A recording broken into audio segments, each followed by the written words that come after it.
a talented girl who, since childhood, loved creating amazing stories for other children, kind, a little strange, and lonely, living in her own world of fantasies. But the deeper you dig into her story, the more unsettling it becomes.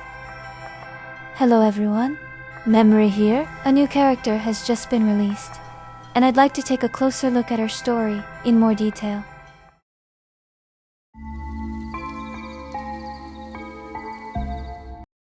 Cleo grew up in a small grocery store in France. From an early age, she was different from other children. Cleo simply refused to speak, preferring to express her thoughts through body language. She didn't see words as the only correct way to express thoughts or feelings. Her unusual talent and way of communication raised questions about her family. Sometimes it was just society's confusion, and other times it even led to problems. But Cleo's parents did everything they could to protect their daughter from attacks and trouble. Cleo liked spending time on a playground near the busy market streets. There, she gathered a group of children around her. All of them were unhappy for different reasons. Some were sick, some lived in extreme poverty, and some begged on the streets. The days with them became the happiest time for Cleo. In their eyes, she was a slightly strange older sister. Through her talent, using gestures, she opened doors for the children into a world she had created in her own imagination. Under her hands, a valley full of butterflies came to life. A broken box turned into treasure. The children joyfully immersed themselves in adventures with Cleo. Together they played, searched, ran, and jumped. Loneliness faded away. Cleo had finally found people who truly understood her. And over time, she sank deeper into her imaginary world, slowly forgetting the problems of reality. But children grow up. Over time, all her friends moved on into adulthood. Cleo was left alone, no longer wanting to show her world to anyone. What once enchanted her friends now caused confusion, suspicion, and even contempt from others. This cruelty eventually reached her parents as well. The pressure became so strong that it could no longer be ignored. One night, Cleo leaves home without saying a single word. Later, she is noticed by an experienced actor from a performing arts school. He takes Cleo in. She begins performing on stage, but the stage never becomes her cure. Night after night, Cleo stands under the harsh white spotlights. Her throat tightens. She pounds her hands against the wall in front of her. But the glass wall is visible only to her.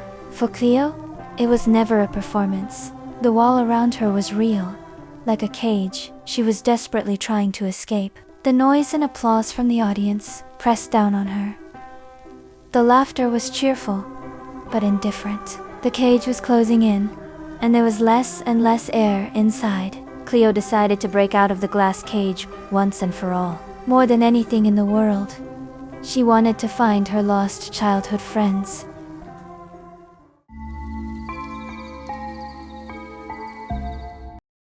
Cleo is, quite literally, a person with an unconventional way of thinking and perceiving the world. From early childhood, she doesn't rely on speech and treats body language as a fully valid form of communication. She is capable of speaking, but consciously chooses a different way to express herself.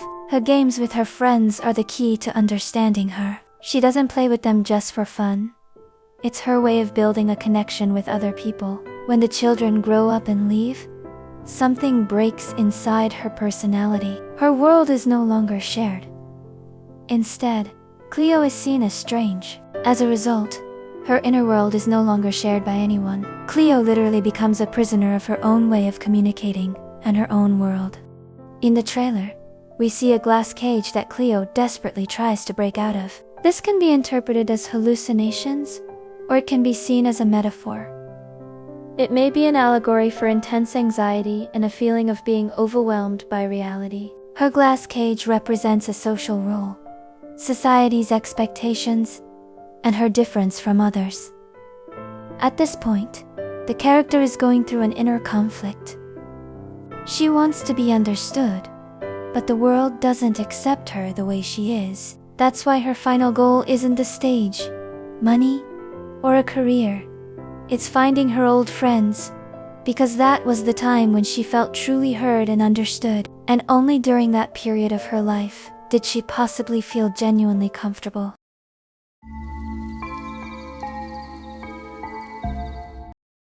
When watching the trailer, my attention immediately went to this character, Andrew Kreiss, sitting on the grass, and at the moment, it's still unclear what this means and how exactly he fits into Cleo's story. A lot of questions arise about which time period this takes place in. Cleo has an interesting deduction, number 7. It describes an umbrella that she refers to as a forgotten gift. There's a theory that this umbrella was meant to be given to Andrew, but she never managed to because of certain circumstances, like a move. In the trailer, she also appears with the umbrella right next to Andrew in that moment. Their communication most likely began after Andrew and his mother moved, when Lord Marshall evicted them. In Andrew's lore, he carried the label of being cursed and was treated as an outcast. Rumors that he brought misfortune because of his albinism eventually reached the Marshal, who then wrote to Andrew's mother requesting that they leave. After this relocation,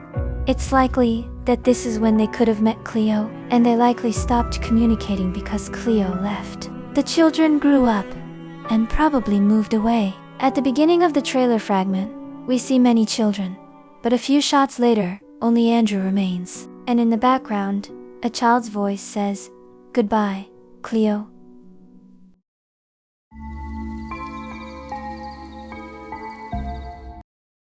What happens at the end of the trailer? We see Cleo unzipping a bag and talking to someone inside it.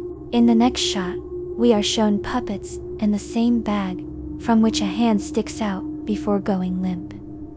This leads to many theories. The most popular one suggests that Cleo killed her old childhood friends after they had grown up. Since they were adults, they could no longer perceive Cleo's world through the lens of her imagination, and because of that, she turned them into puppets. She couldn't accept that they had changed. In her memory, they would always remain the children who believed in her wonders. That's why she may have kidnapped and killed them, trying to keep them close to her, as the versions she remembered from years ago. We can also recall the glass cage moment. Cleo could no longer express her inner world the way she once did with the children in her childhood, and that may be another reason she abducted them, because they were the only people who once accepted and understood her. In a way, she might have been trying to regain that sense of comfort. If we think about what a puppet literally is, it's a doll that never grows up, never argues, and never leaves.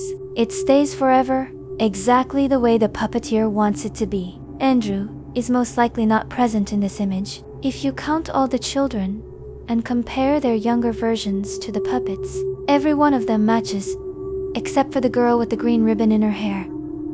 She doesn't appear as a puppet, but there's still the bag with the hand sticking out of it. Most likely, that girl is the one inside the bag. There's another interpretation of these events. If we look at Cleo's deduction, it suggests a different possibility.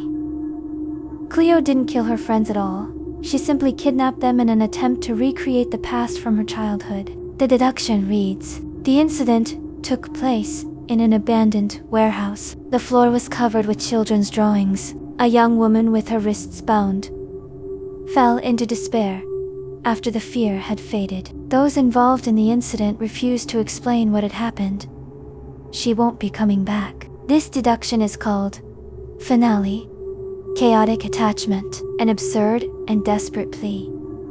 It's possible that the victims begged Cleo not to hurt them. In the end, she may have taken pity on them and decided not to go through with it. Instead, she likely ran away, leaving everything behind as it was, of course.